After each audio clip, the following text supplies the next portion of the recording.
my name is Andy, and here's another yoga class themes video continuing along the alphabet series.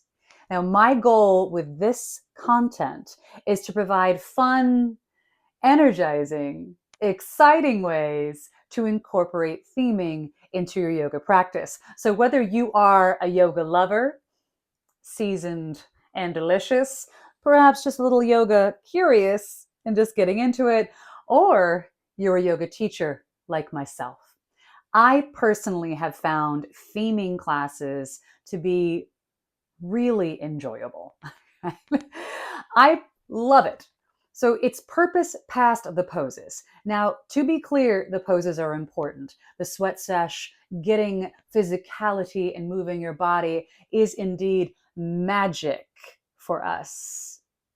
But I do love it when there is a theme that I can grab onto and utilize as an intention or simply contemplation station throughout the class.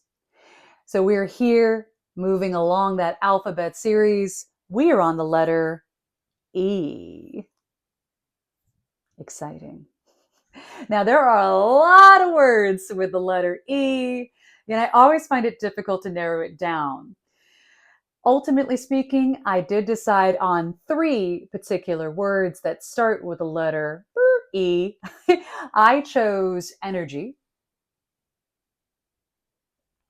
And though this may seem like cheating, I also chose effort and ease. And those 2 are going to stay together.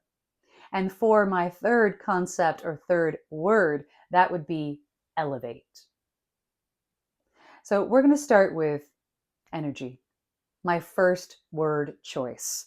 Now, I think this is key. In my life, I'm trying to show up like it is a showdown, meaning the final test, bringing all of that energy and excitement to what I do because I want to make bold moves in my life, right?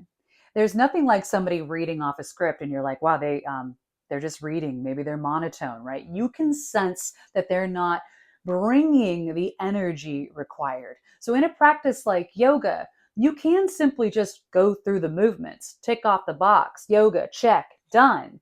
But when you think about energizing and electrifying and bringing energy to each and every movement, you have a completely different experience.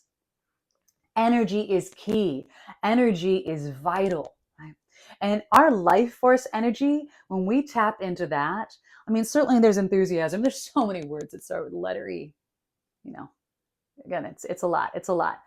But ultimately speaking, when you can bring the energy into every single movement to electrify your fingers and to have that energy means you are really present and you are engaging in a way that is not neutral, not passive. You're not taking a backseat. Now, for the second concept, right, I'm going to call it a concept because it's 2 words in one. I chose effort and ease. So in Sanskrit, this is known as stira and sukha, right? The sweetness and the strength, right? The effort and the ease. In our practice, it is really key to be able to know when to back off, right? Know when to bring the effort and the energy, but to know when to be more easeful. Can we do less and still gain so much from the experience?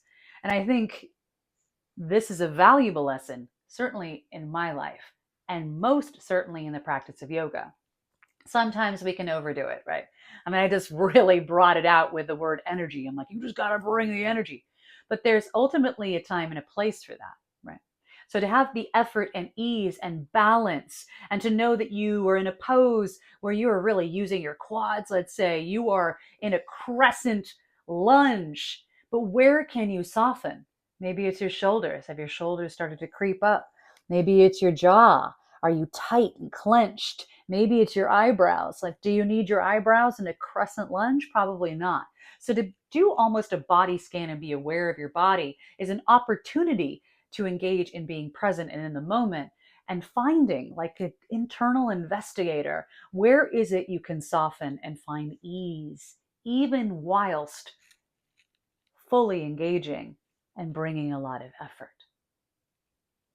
And where can you apply this even off the mat?